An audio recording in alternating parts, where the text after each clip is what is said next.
하나님의 말씀을 보겠습니다. 하나님의 말씀은 마태복음 16장 16절에서 18절 말씀을 같이 읽겠습니다. 마태복음 16장 16절에서 18절 말씀을 같이 읽습니다. 같이 읽겠습니다. 시몬 베드로가 대답하여 이르되 주는 그리스도시요 살아계신 하나님의 아들이시니이다. 예수께서 대답하여 이르시되 바요나 시몬아 네가 복이 있도다. 이를 네게 알게 하니는 혈육이 아니요 하늘에 계신 내 아버지시니라. 또 내가 네게 이르노니 너는 베드로라. 내가 이 반석 위에 내 교회를 세우리니 음부의 권세가 이기지 못하리라. 아멘. 하나님 우리 아버지, 우리 구주 예수님 부활하신 거룩한 주일에 우리를 사랑하시고 예수님 피로 사신 전에 모으셔서 찬양과 경배를 드리게 하시며 종을 세우시고 말씀을 주시니 감사드립니다. 우리 주의 보혜사 성령님 이 시간 역사하셔서 종의 마음과 생각을 주장하여 주시며 입술을 사용하셔서 하나님 우리 아버지 우리 사랑하시고 주시기 원하는 말씀을 선포할 수 있게 역사하여 주시옵소서. 우리 주의 보혜사 성령님 이 시간 말씀 듣는 모든 자녀들의 심령에 은행해 주시어서 마음의 문이 열리게 하시고 귀가 들리게 해주시며 말씀을 듣고 깨달음을 얻어서 하나님 우리 아버지를 깊이 아는 시간이 되게 해주시고 은혜와 복받는 시간으로 축복하여 주시옵소서. 예수님 이름으로 기도드립니다. 아멘. 하나님의 말씀이 중요하지 않은 말씀이 없지만 오늘 우리가 읽은 말씀은 특별히 매우 소중한 말씀이다 라고 우리는 생각을 하면 좋겠습니다. 왜냐하면 우리의 신앙이 기초가 되는 믿음과 교회에 대해서 예수님이 정리해 주신 말씀이기 때문에 그러한 것입니다. 예수님이 이 말씀을 하신 시점은 이제 공생애를 시작하시고 2년이 조금 지난 시점에 하신 말씀이신데 어느 날 예수님이 제자들에게 이런 질문을 하십니다. 사람들이 나를 누구라 하더냐 이렇게 물어보니까 제자들이 말하기를 어떤 이는 엘리야라고 하고 어떤 이는 에레미야라고 하고 어떤 이는 선지자 중에 하나라고 말을 합니다. 이렇게 대답을 했습니다. 그랬더니 예수님이 이 말씀을 들으시고 그 다음 질문을 하시는데 그러면 너희는 나를 누구라고 하느냐 이렇게 두 번째 질문을 던지십니다. 그랬더니 이 예수님의 말씀을 듣고 베드로가 나서서 말하기를 주는 그리스도시요 살아계신 하나님의 아들이십니다. 이렇게 대답을 했습니다. 그런데 이 베드로의 대답이 예수님의 마음에 꼭 맞는 대답이었어요. 그래서 베드로의 대답을 듣고 예수님이 말씀하시기를 바요나 시몬아 네가 복이 있도다. 이를 네게 알게 하니는 혈육이 아니요 하늘에 계신 내 아버지시니라. 이와 같이 말씀을 하시고 이어서 말씀하시기를 내가 이 반석 위에 내 교회를 세우리니 음부의 권세가 이기지 못하리라. 이렇게 말씀을 하셨습니다. 우리가 이 말씀의 의미를 깊이 있게 알고 우리의 삶에 적용을 시키게 되면은 우리는 믿음 생활을 성공적으로 아주 잘할 수 있게 될 것이며 하나님이 약속하신 은혜 안에 거하고 큰 복을 받게 되는 줄로 믿으시고 말씀을 잘 새겨 들으시는 시간이 되시기를 바랍니다. 우리가 이 말씀의 의미를 이해하기 위해서는 이제 세 가지에 대한 그 이해가 기본적으로 세 가지 용어에 대한 이해가 필요한데요.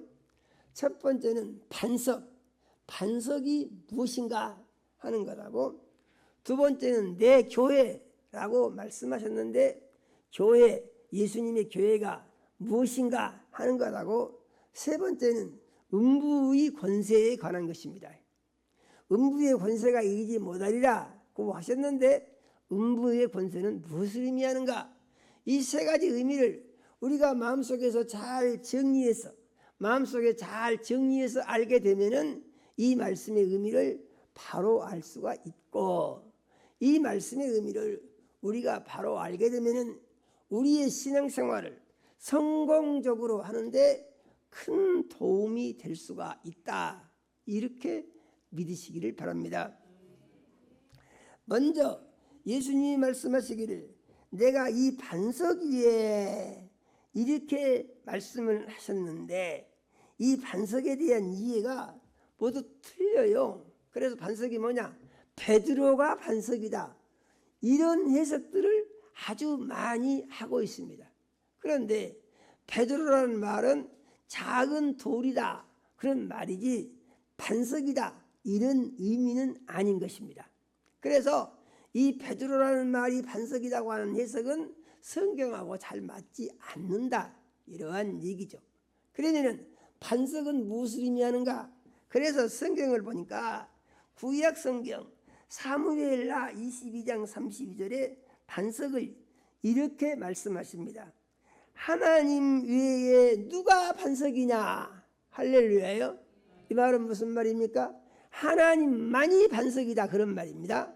하나님 외에 누가 반석이냐? 하나님만이 반석이다. 하나님이 반석이다. 할렐루야요. 또 사무엘하 22장 47절은 이렇게 말씀하십니다. 구원의 반석이신 하나님을 높일지로다. 누가 반석이십니까? 하나님이 반석이시다 그 말이죠.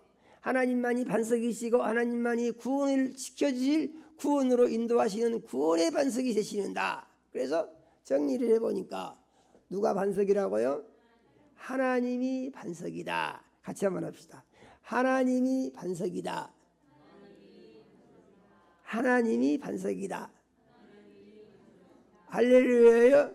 그러면은 이것은 구약 성경의 반석에 대한 것이고, 그 다음에 신약 성경은 무엇을 반석이라고 하느냐? 그런데 신약 성경은 반석을, 구약 성경은 하나님만 반석이다 그랬습니다. 그런데 신약 성경은 반석을 두 가지로 말을 하고 있어요. 그래서 신약 성경은 반석을 어떻게 말하는가? 하나님의 말씀을 통하여서 같이 한번 읽어보겠습니다.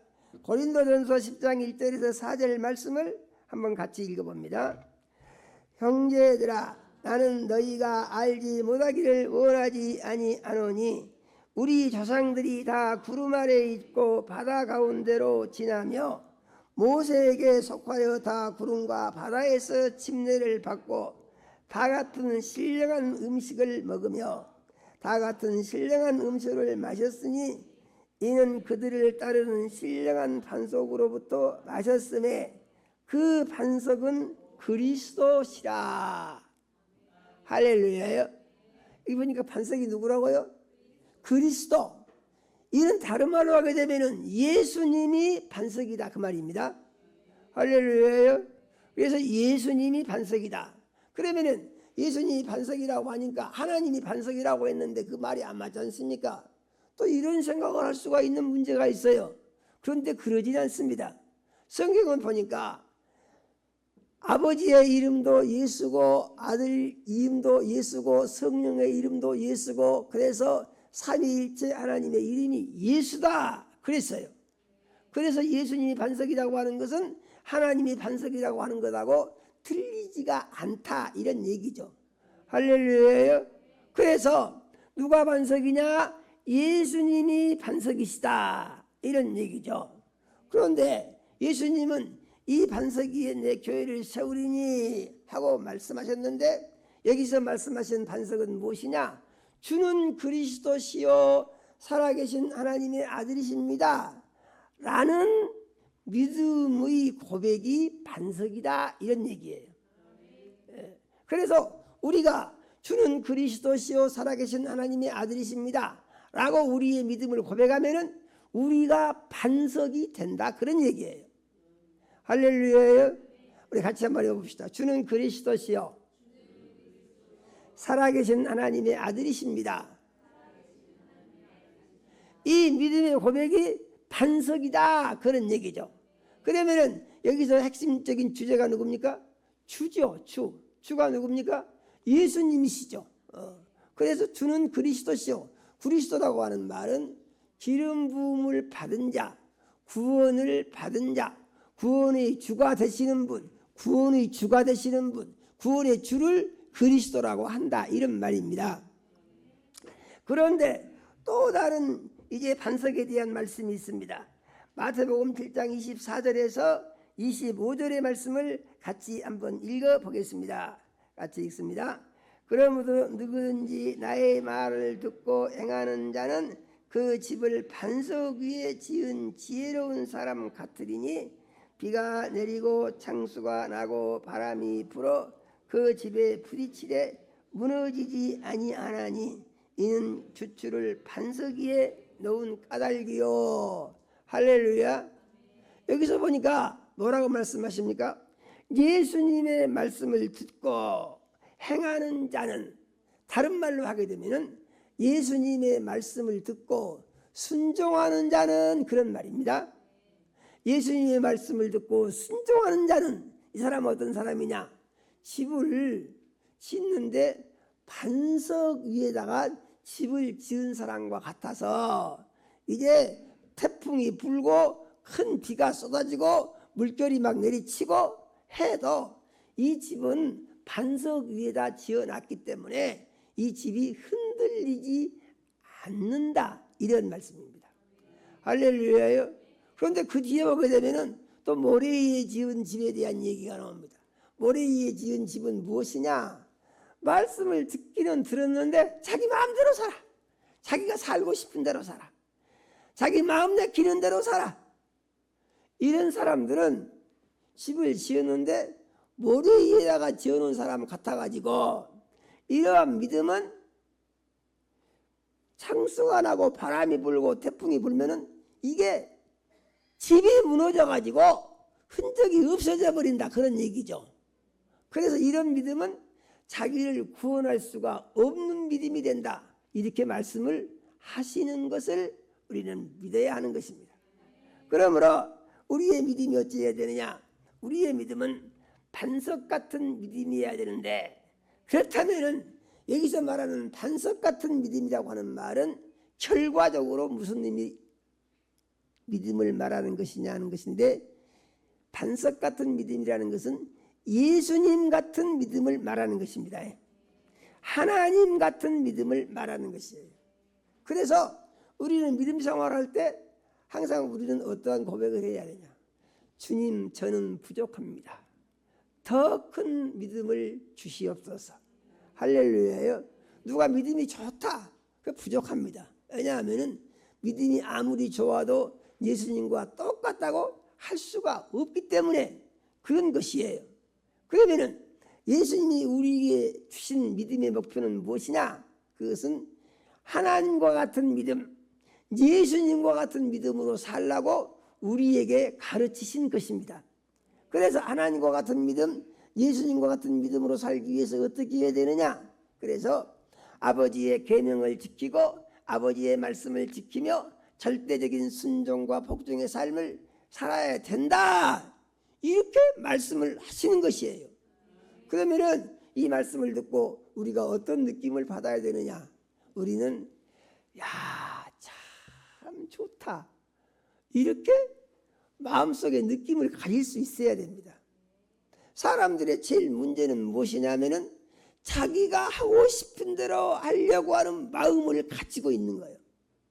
이것이 사람의 삶에 있어서 가장 큰 장애가 되고 문제가 된다고 하는 사실을 성경은 우리에게 가르쳐 주고 있는데 사람들이 그걸 모르는 거죠.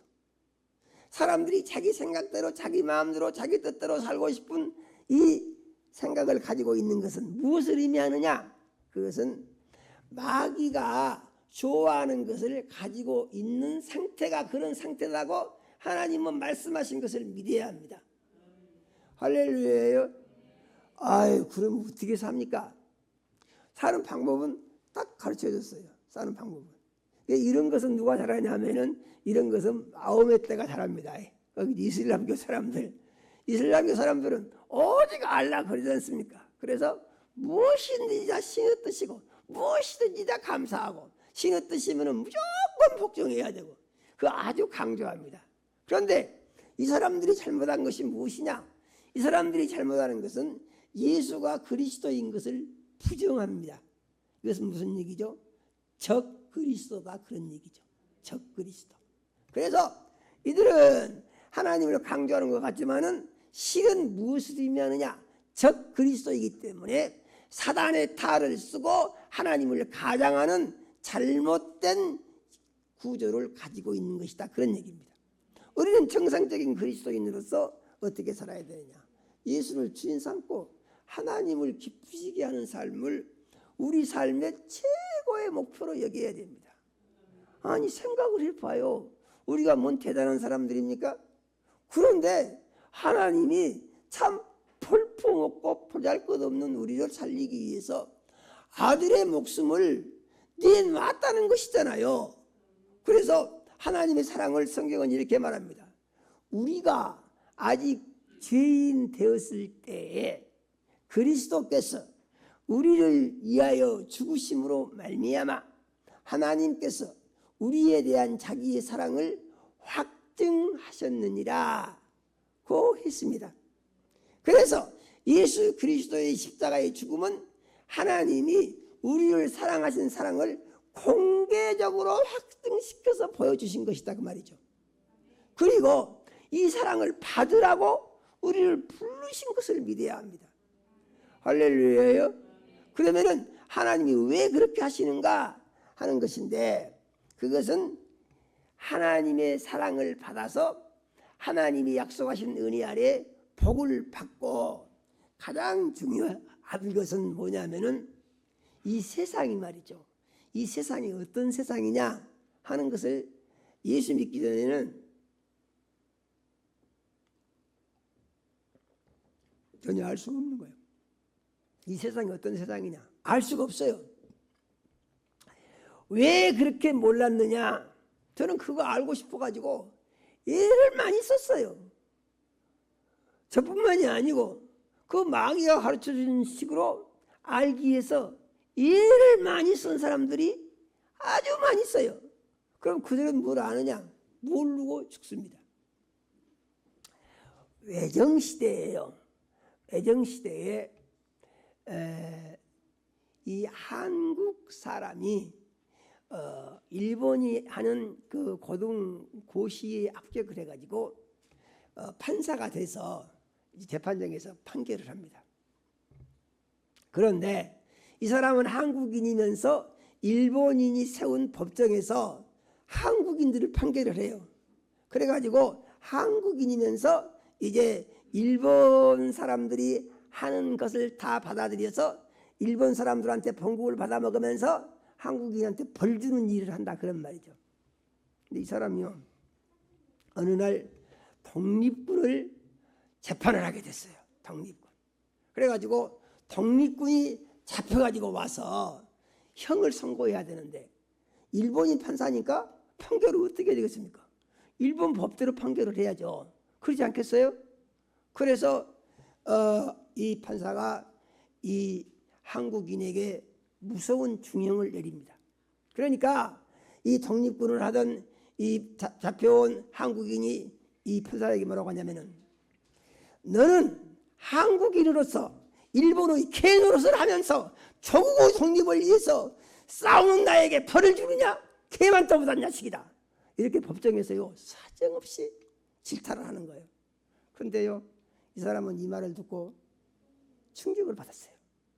그래가지고 내가 한국인으로서 일본 놈의 법정에 서서 그들이 판관이 돼가지고 한국인에게 벌을 준다는 것이 이것이 과연 옳은 것이냐, 이걸 가지고 심각하게 고민을 합니다. 그런데 아무리 생각해봐도 정당성을 찾을 수가 없는 거예요. 그래서 법복을 벗습니다. 그래가지고 이 사람이 어떻게 했냐, 엿장사를 3년을 하는 거예요. 엿장사를. 그래서 옆판을 치고 돌아다니면서 생각하고 3년 동안 엿장사를 하다가 나중에 어떻게 되느냐, 절로 들어갑니다. 절에 들어가서 머리 감고 중이 됐어요. 그 중이 누구냐 하면은 한국 불교계에 이름이 남겨진 그 효봉선사라고 하는 중입니다. 그 중 이름이 효봉이에요. 그런데 이 효봉선사의 다른 그 별명이 있는데 무라스님이라는 거예요. 무라스님. 불교는 물을 강조하거든요. 그런데 물을 강조하는데 다 있는데 없다고 하니까 이걸 도무지 알 수가 없는 거예요. 그래서 어떻게 하면 도를 튀냐, 그래서 이 있는 것이 없는 것인 것을 알면은 그 도가 트인다는 것입니다. 그런데 그것을 아무리 알려고 해도요, 알 필요 없습니다. 그래서 그것을 알기 위해서 그것을 하도 삼아서 맨날 하는 말이 물을 알아야 되니까 맨날 그것만 생각하니까 날마다 그러고 있는 거예요. 그래갖고 그 중 이름이 효봉선사인데 무라스님이다. 그런 것이 이제 전해지고 있는 것입니다. 이것은 무엇을 의미하느냐 하면은 이 세상은 어둠의 신이 지배하고 있기 때문에 어둠 속에서는 무엇인가 그들이 진리를 알고 무엇을 발견한다고 아무리 발버둥을 쳐도 그들은 모른다는 거예요. 할렐루야예요. 예수님이 이 세상에 오셔서 예수님의 교회를 세우신 목적이 무엇이냐 하는 것인데, 어두운 세상을 밝혀서 어둠의 정체를 드러내서 그들의 종로로 다른 불쌍한 인간들을 구원을 시켜서 영원한 생명을 얻고 하늘나라에 가서 영원히 살 수 있는 영생의 소망과 기쁨을 주기 위해서 예수님이 오신 것이다, 그런 말입니다. 할렐루야예요. 그래서 예수님이 말씀하시기를 이 반석 같은 믿음이에요. 반석 같은 믿음이 뭐라고 했습니까? 하나님과 같은 믿음, 예수님과 같은 믿음, 그 믿음을 가진 사람은 어떻게 해야 한다고요? 예수님은 나의 주인이십니다, 이렇게 고백을 하고 예수님을 주인으로 모셔야 된다, 그 말이에요. 그리고 나의 주인 예수님은 하나님의 아들이십니다. 예수님이 사람이라고 하면 구원을 못 받습니다. 우리가 믿을 때 예수님은 하나님의 아들이시라고 믿고 하나님이라고 믿을 때만 우리에게 구원이 있는 것이에요. 할렐루야예요. 그래서 이 고백이요, 주는 그리스도시요 살아계신 하나님의 아들이십니다, 이 고백하는 믿음이 있을 때 그 사람이 반석 같은 믿음을 가진 사람이 되고, 반석 같은 믿음만 가지고 있으면 되느냐, 거기에 예수님이 교회를 세우는데 교회와 하나가 돼서 교회 사는 일은 무엇입니까? 요즘은요, 교회가 문제를 많이 일으켜서 세상 사람들이요, 예수 믿으라고 하면 막 교회를 막 욕하잖아요. 그 욕하는 소리를 들어보면은요, 말이 돼요. 그 사람들이 교회를 욕하는 소리를 들어보면은 터무니없는 소리가 아니라니까요. 말이 돼요. 어떻게 부정할 수 있는 것이 없죠. 그럼 뭐라고 얘기합니까? 그런데요, 그 사람들이 예수님을 잘 못 믿어서 그렇게 된 것입니다. 그러므로 우리는 예수님을 바로 믿고 천국을 가야 됩니다. 별 다른 말이 할 말이 없어요. 그래서 그들이 아무리 교회를 비방하고 예수 믿는 사람을 비방한다고 하더라도 그들에 대한 전도를 우리는 포기해서는 아니 되는 것이다, 그런 말이죠. 할렐루야예요. 예. 그러므로 우리는 이제 교회에 속한 그리스도인으로서 교회에 대해서 잘 알아야 되는데, 예수님은 교회를 말씀하시기를 내 교회다 그랬어요. 누구 교회요? 내 교회. 그러니까 교회의 주인은 예수님이시다 그랬어요. 이 말씀은 무슨 말씀입니까? 교회가 교회로서 기능을 하고 주의 종들이 교회에서 주님의 일을 할 때에 네 마음대로 하지 말아라, 그 말이거든요. 내가 주인이야. 그러니까 내가 하라는 대로 하고 내가 가르치는 대로 해야 돼. 그래서 내 교회인이 교회에 나의 모습이 나타나게 해야 된다. 이렇게 말씀을 하시는 것을 우리는 믿어야 되는 것입니다. 오늘날 기독교의 본고장이며 기독교가 꽃피고 열매 맺던 서구의 기독교, 지금 어떻게 됐냐? 그들의 기독교의 흔적이 지금 지워져 가고 있습니다. 문제가 아주 심각한 것이죠. 큰 대형 교회들이 댄스홀이 되고 맥주 파티장이 되고 큰 교회들이 거기에 다른 무슨 세상의 사업장이 되고 이렇게 모두 황폐화되어 버리고, 어떤 교회는 큰 교회인데 교회가 식구들이 노인들만 몇 사람 모여갖고 예배드리는 그런 교회들이 허다하다는 얘기죠. 아니 교회가 왜 그렇게, 이건 어떻게 보면 교회가 지금 아주 잘못돼가지고 망해버린 것이죠. 아니 왜 그렇게 된 거예요? 이유는요, 교회의 본래의 모습을 잊어버려서 그렇게 된 것입니다. 교회 본래 모습이 없어요. 이는 무슨 얘기냐면은 예수님이 주인이 아니에요. 그럼 누가 주인이냐? 사람들이 주인 노릇을 하는 거예요.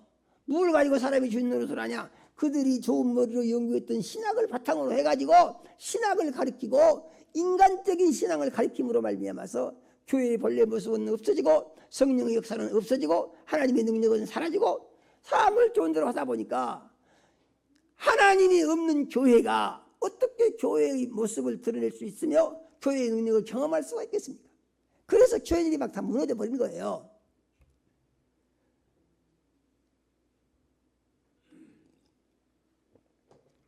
그러므로 우리는 믿음 생활을 할 때에 바탕이 잘 돼야 됩니다. 바탕이, 기본이 바로 서 있어야 돼요. 이 기본이 바로 서 있지 않으면은 교회는 무너지게 돼 있고 세상 사람들로부터 손가락질을 당하게 돼 있어요. 예수님 뭐라고 말씀하셨습니까? 너희가 포도나무에서 잘려 나가진 가지가 되면은 사람들이 그것을 주워다가 말라진 가지를 풀에다가 던져버리면은 너희는 사라져서 없어버릴 것이다. 이렇게 말씀을 하셨는데 지금 서구의 그 유명한 교회들이 그런 상태가 돼버리고 말았다는 것입니다. 그러므로 우리는 믿음 생활할 때 믿음 생활을 바로 해야 된다, 이 생각을 꼭 가져야 됩니다. 그러면 서구의 기독교만 그러느냐? 우리나라의 기독교는 잘 가고 있느냐? 그렇지 않습니다. 우리나라의 기독교가 세계적으로 아주 개형 교회들이 많고 성장해 간다고 하지만은 우리나라도 심각한 위기 상황에 처해 있는 것을 부정할 수가 없어요. 왜 그러냐 하면은 우리나라도 종교다원주의가 들어갔습니다. 우리나라도 WCC에 가입을 했습니다. 우리나라도 인본주의가 판을 치고 있습니다. 거기다 이단들까지 기세를 더하고 있습니다. 그러다 보니까 교회가 본래 모습이 없어져 버린 교회들이 너무 많고, 이러한 교회들이 강조하고 주장하는 것은 자기들 교회가 제일 잘하고 있다고 이렇게 한다, 그런 말이죠. 그런데 사람들이 참 이상한 것은 많이 모인 데가 좋은 데라고 생각하는 것입니다. 사람들이 그래서 많이 모인 데에 가가지고 거기서 많은 사람들이 모였으니까 좋겠지, 저 목사님은 유명한 목사님이니까 맞겠지, 모두 이런다는 것이죠. 그런데 유명한 교회, 대형 교회라는 교회들에서 그런 일들을 모두 하고 있어서 위험한 것이다, 그러한 말입니다. 그러므로 우리는 믿음 생활을 할 때 어떻게 될 것이냐? 믿음 생활을 할 때 말씀 중심에 서야 됩니다. 말씀의 중심에 서기 위해서는 반석 같은 믿음을 가져야 하고, 반석 같은 믿음을 가져야 하는 그리스도인이 되기 위해서는, 반석 같은 믿음을 갖는 그리스도인이 되기 위해서는 우리는 성경 중심의 신앙관을 분명하게 세워야 된다고 하는 사실을 믿으시기를 바랍니다. 그러면 예수님이 주인된 예수님의 교회는 어떤 교회냐에 대해서 하나님의 말씀을 보도록 하겠습니다. 에베소서 1장 22절에서 23절의 말씀을 같이 한번 읽어보겠습니다. 또 만물을 그의 발 아래 복종하게 하시고 그를 만물 위에 교회의 머리로 삼으셨느니라. 교회는 그의 몸이니 만물 안에서 만물을 충만하게 하시는 이의 충만함이니라. 아멘. 그래서 교회는요, 교회는 머리가 예수님이라고 그랬습니다. 머리가 예수님이라고 하는 말은 무슨 말과 같습니까? 예수님이 내 교회를 세우리니 그러셨죠. 그래서 교회는 누구 것이라고요? 예수님 것이라고. 교회의 주인은 누구시라고요? 예수님이시라고. 그래서 교회는 어떻게 가야 된다고요? 주님 뜻대로 가야 된다고요. 주님이 말씀하신 대로 가야 된다고요. 말씀을 어긋나게 하면 안 된다고요. 인본주의를 하게 되면 교회는 망하게 된다고요. 할렐루야예요. 이거 부정할 수 있습니까? 부정할 수 없는 확실히 드러난 사실입니다. 그래서 우리는 예수를 믿을 때 어떻게 믿어야 될 것이냐? 말씀대로 믿어야 하고, 말씀을 떠난 신앙은 신앙이 아니다. 우리는 알아야 됩니다. 예수 믿고 구원받고 천국을 갈 것이라고 춤추고 다니다가 가보니까 천국이 아니고 음부에 떨어져 지옥에 가게 된다고 하게 되면 그거 같이 슬픈 일이 어디가 있겠습니까? 그런데 많은 사람들이 잘못된 것을 가리키면서 자기들에게만 천국이 있다고 또 강조를 합니다. 이단들이 그것을 아주 강조를 잘하죠. 사람들이 이단에 빠지는 이유가 뭐냐? 그것은 자기들이 마음에 맞게 거짓말을 잘 해주기 때문에 그래 이단으로 가는 것입니다.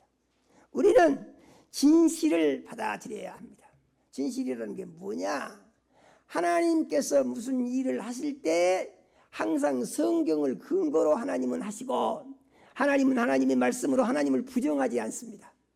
하나님은 하나님의 말씀으로 하나님을 더 깊이 있게 알게 하고 확실히 알도록 이렇게 가르치시는 하나님이신 것을 우리는 믿어야 합니다. 그러므로 우리는 하나님의 말씀을 통해서 하나님을 바로 알 수가 있고, 하나님의 말씀대로 믿을 때 우리의 믿음은 바로 설 수가 있다. 이렇게 믿어야 하는 것입니다. 할렐루야요. 그러므로 예수님은 교회의 머리가 되시고 교회는 예수님의 몸이 된다고 그랬죠. 할렐루야요. 교회는 그의 몸이니 그랬습니다. 그래서 만물을 안에서 만물을 충만케 하시는 하나님의 충만이니라. 이것이 교회에 대한 정의입니다. 그러면 성도는 뭐냐? 에베소서 5장 30절의 말씀을 보게 되면 우리는 그 몸의 지체임이니라. 그래서 성도들은 예수님은 교회의 머리가 되시고 교회는 예수님의 몸이 되고 성도들은 그 몸에 따른 각각 지체들이다 그런 얘기죠. 우리는 눈이 될 수도 있고 입이 될 수도 있고 손이 될 수도 있고 발이 될 수도 있고 오장육부의 무슨 기관이 될 수도 있고, 그래서 예수님의 몸에 속해 있는 말이 되면은 예수님의 몸의 지체들이다. 성경이 우리에게 이렇게 가르쳐 주신 것을 믿어야 됩니다. 그렇다고 하면은 몸이 우리가 알지 않습니까? 몸이 자기 마음대로 움직이는 몸이 있습니까? 자기 마음대로. 발은 발대로 움직이고 손은 손대로 움직이고 이런 게 없어요. 그래서 걸은 것을 보게 되면 반드시 손과 발이 이렇게 하면서 걷지 않습니까? 이게 따로따로 노는 게 없어요. 눈이 가는 곳에 또 귀가 가고 또 그에 대해서 말을 하게 되고 생각을 하게 되고 사람의 몸의 구조가 이렇게 되어 있습니다. 그래서 이 사람은 이 어떤 존재냐 하는 것인데, 사람은 머리에 의해서 이제 조종을 받고 사는 것이 사람이라고 하는 존재다. 누구도 부정할 수가 없죠. 그러면 이 사람이 이제 무엇이 됐다고요? 예수님의 교회가 되고 예수님의 몸이 되고 예수님의 지체가 됐다. 이것을 우리에게 알려주시는 것입니다. 할렐루야. 그래서 교회는 어떻게 해야 되느냐? 예수를 주인 삼고 말씀을 바로 가르쳐야 할 책임과 의무가 교회에 있는 것이다. 그런 얘기예요. 만일에 교회에서 사람을 즐겁게 하고 하나님을 기쁘시게 하지 않는다. 그럼 어떻게 되느냐? 바울 사도가 이런 말을 했습니다. 내가 사람에게 좋게 하랴 하나님께 좋게 하랴.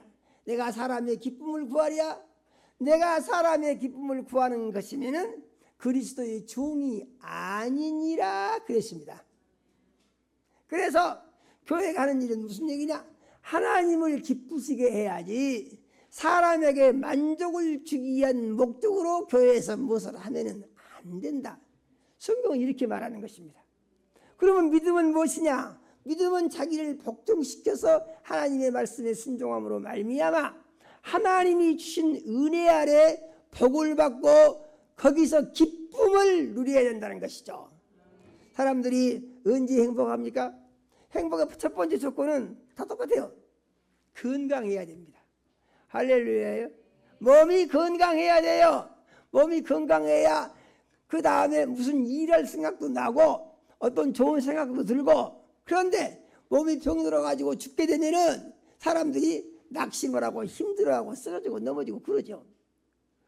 그러나 성경은 우리에게 무엇을 알려주냐 하게 되면 예수를 주인 삼고 하나님의 말씀 안에 있어서 예수의 통치를 받으면 예수님이 다 해결해 주신다는 것입니다. 예수님의 피를 공급하여 주시고 예수님의 생명을 공급하여 주시고 예수님의 능력을 공급하여 주셔서 예수님의 것으로 충만케 채워주신다. 이렇게 말씀하신 것을 우리는 믿어야 합니다. 우리가 이렇게 믿으려고 마음을 먹고 이렇게 믿으려고 생각을 할 수도 있어요. 그런데 많은 사람들이 잘 안 된다고 그래요. 아니 어째 그게 잘 안 됩니다. 어떻게 합니까? 우리는 믿음이 무엇이냐? 믿음은 말씀을 붙들고 그 말씀을 반복적으로 시인하면서 말씀과 다른 것과의 싸움을 해야 돼요. 할렐루야예요. 사람들은 싸우지 않고 마음에 생각나는 대로 자기 편한 대로 그렇게 살려고 하는 사람들이 너무 많습니다. 이렇게 믿음 생활하는 사람들이 공통적인 특징이 있는데 그건 뭐냐면은 목적이 분명하지가 않아요. 내가 왜 예수를 믿느냐 이거. 예수 안 믿는 사람이라고 하더라도 이런 것은 중요하죠. 왜냐하면은 우리가 직장 생활을 할 때 아이고 뭐 거기는 돈 벌기 위해서 어쩔 수가 없어. 이러면 의미가 별로 없는 거예요. 그런데 내가 왜 직장 생활을 하느냐? 자기 자신에게 질문을 던지고 자기 자신이 그에 대해서 답을 가지고 있어야 됩니다. 나는 이러이러한 목적을 이루기 위해서 그냥 봉급받기 위해서 한다고 되면은 이런 사람들을 가리켜서 뭐라고 합니까? 돈의 노예라고 그러죠. 그런데 그런 게 아니고 돈을 안 받는 건 아니라 받긴 받는 것이죠. 그러지만 나는 그것보다 큰 목적이 나의 삶 가운데 있다. 이게 삶의 목적이 있어야 한다는 것입니다. 그리고 나는 그 목적을 이루기 위해서 이러한 목표를 세웠다. 그래서 자기가 할 일을 정한다는 것입니다. 그리고 그것을 위해서 노력하는 삶을 살 때 이 사람은 삶을 가치 있고 보람 있게 살고 있는 사람이다. 이렇게 말할 수 있어요. 그런데 그거하고 상관이 없이 그냥 단순하게 뭐 하루하루 지내는 것이죠. 이러면 삶의 의미가 없고 엉뚱한 길로 갈 수 있는 문제가 그 속에서 생긴다 그런 얘기죠. 그러므로 우리는 하루하루를 살아가면서 순간을 살아갈 때도 우리는 자기 자신에게 늘 질문을 던져야 됩니다. 나는 지금 무엇을 하고 있는가? 왜 이 일을 하고 있는가? 이가 지금 하고 있는 것이 정당한 것인가? 옳은 것인가? 이에 대한 자기 진단이 있고 그것이 하나님의 말씀과 맞을 때 그것은 우리를 그것에다가 정당성을 부여하고 힘있게 살 수가 있는 것이죠. 그런데 전혀 하나님의 말씀과 상관이 없는 삶을 내가 살고 있다. 그것은 목적도 없는 것이고 목표도 없는 것이고 그런 삶을 가리켜서 뭐라고 합니까? 육신의 삶이다 그러는 것입니다. 할렐루야예요. 육신의 삶. 육신의 삶은 무엇을 가져오느냐? 그래서 하나님의 말씀을 보니까 육신을 위하여 심는 자는 육체로부터 썩어진 것을 거두고 그랬습니다. 성령을 위하여 심는 자는 성령으로부터 영생을 거두리라. 이렇게 말씀하셨어요. 그러므로 우리는 이런 부분에 대한 정리를 확실하게 하고 바로 믿을 때 믿음 생활을 잘 할 수 있는 줄로 믿어야 되는 것입니다. 그 다음으로 교회가 지금 예수님의 교회인 것을 말씀을 드렸죠. 그 다음으로 이제 음부에 대한 얘기가 있습니다. 음부 마지막입니다. 음부는 뭐냐? 이 사람들이 음부에 대한 이해를 잘 못하고 있어요. 그러면은 성경이 말하는 음부는 뭐냐 하는 것인데 오늘 말씀하신 것은 음부의 권세가 그랬어요. 음부의 무엇이요? 권세가. 그러니까 여기 뭐랍니까? 음부에 권세가 있다는 거예요. 그래서 이 음부는 무슨 음부냐 하면은 실질적으로 권세가 있는 음부를 말하는 것입니다. 그래서 이런 음부를 가리켜서 뭐라고 하느냐? 현상적 음부. 실제로 나타나는 거다 이런 거죠. 현상적 음부. 이렇게 음부를 정리하는 것입니다. 그런데 또 다른 음부가 있어요. 그 음부는 뭐냐? 죽은 사람이 가서 가둬놓는 음부가 있습니다. 그래서 누가복음 16장에 보게 되면은 19절 이하에 22절 이하에 부자가 죽어서 음부에 갇혀가지고 거기서 목을 서늘하게 할 물 한 방울 얻어먹지 못하고 타는 불꽃 중에서 아주 괴로워한다고 그랬어요. 이게 뭐냐? 장소적 음부입니다. 무슨 말씀 이해가세요? 그래서 음부가 두 가지가 있는데 하나는 현상적 음부고 하나는 장소적 음부다. 현상적 음부는 살아있는 세상에서 누구든지 다 경험할 수 있는 음부의 권세고, 그러니까 이 세상에 무엇이 있다고요? 음부의 권세가 있다고요. 이해가 되시죠? 그런데 이제 장소적 음부, 그 음부는 어떤 음부라고요? 죽어서 가는, 안 믿는 사람들이 가는 갇혀있는 장소에 음부가 있다, 이런 얘기입니다. 그러면은 이 장소적 음부는 어떤 사람이 가느냐? 살았을 때 현상적 음부, 음부의 권세에 대해서 세상 신의 종로라는 사람들이 전부 가는, 갇혀있는 곳이 장소의 음부인 죽은 다음 세상에 갇히는 곳이다, 그런 얘기죠. 이해가 되신가요? 그래서 우리는 이 장소적인 음부에 가지 않기 위해서 어떻게 살아야 되느냐? 현상적인 음부를 이길 수 있는, 음부의 권세를 이길 수 있는 이런 그리스도인으로 살아야 된다는 얘기예요. 할렐루야예요. 그러면은 음부라는 말을 보다도 구체적으로 해석하면 어떤 의미가 있는 것이냐 하는 것인데, 음부라는 말은 왜 쓰는 것이냐? 이 음부라는 말은 그늘진 곳이다, 그런 말입니다. 무엇이라고요? 그늘진 곳이에요. 거긴 빛이 없어요. 어둠이 가득해요. 그거 왜 그러냐? 그래서 이 마귀라고 하는 신은 하나님과 싸워서 하늘에서 하나님을 이기지 못하고 땅으로 쫓겨난 신이 세상신 마귀고 사단이다, 그런 말이죠. 할렐루야예요. 그래서 이 세상에는 거대한 힘을 가진 신이 있었다. 그래서 여기서 음부의 권세라고 하는 것은 세상에서 거대한 권세를 가지고 있는 세상신 마귀를 가리켜서 음부의 권세다, 이렇게 말한다는 얘기죠. 할렐루야예요. 세상에 마귀가 지배를 하고 있어요. 온 세상을. 그래서 이 마귀를 다른 말로 하게 되면은 용이라고도 하고 뱀이라고도 하고 사단이라고도 하고 마귀라고도 하는 이 세상신을 가리켜서 뭐라고 하느냐? 음부의 권세다, 그런다는 얘기죠. 이해되신가요? 그러면은 이 음부의 권세는 마귀가 어떻게 해요? 가지고 있는 절대 권세다, 그런 얘기입니다. 이 마귀 권세를 이길 수 있는 사람은 한 사람도 없고 그 정점에 마귀가 있다는 얘기죠. 그런데 예수님이 오셔서 음부의 권세를 가진 마귀에게 잡혀서 마귀의 종로로 다면서 근심하고 걱정하고 이제 불안해하고 두려워하고 그리고 저주받고 멸망을 당하고 지옥불에 들어가서 영원히 망할 수밖에 없는 이 사람들을 예수님이 오셔서 이 음부의 권세를 이김으로 말미암아서 거기에 속해 있는 사람들을 구해낸다는 거예요. 할렐루야예요. 그래서 우리가 예수를 믿기만 하게 되면은 이 음부의 권세, 마귀 권세에서 해방을 받는다는 거예요. 그래서 예수를 믿으면 어떤 일이 생깁니까? 예수를 믿으면은 운명이 없어지는 거예요. 사주팔자가 없어지는 거예요. 안 좋은 수가 다 없어지는 거예요. 저주가 다 없어지고 고통과 형벌이 다 없어지는 거예요. 근심과 걱정과 두려움이 다 없어지는 거예요. 왜냐?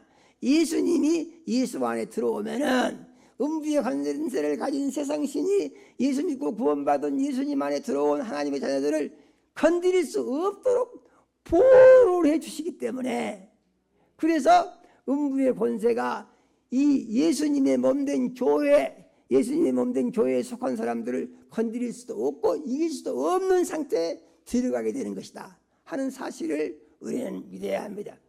우리가 말씀을 정리해 보니까 어떤 답이 나옵니까? 예수를 믿고 구원을 받으면은 어떻게 믿습니까? 주는 그리스도시요 살아계신 하나님의 아들이십니다라고 믿으면은 이 믿음을 가진 사람이 음부의 권세가 이기지 못하리라 그랬죠? 다른 말로 말하면 무슨 말입니까? 다른 말로 말하면은 이러한 믿음을 가진 사람은 음부의 권세를 이기고 살리라, 그런 말입니다. 할렐루야요. 마귀를 이기고 귀신을 이기고 저주를 이기고 형벌을 이기고 두려움을 이기고 삶의 모든 문제를 다 이기고 예수 안에서 하나님이 예비해 놓으신 약속된 하늘의 하나님의 신령한 축복을 다 받고 살 수 있는 사람으로 바꿔지게 될 것이다. 이렇게 말씀을 하신 것이에요.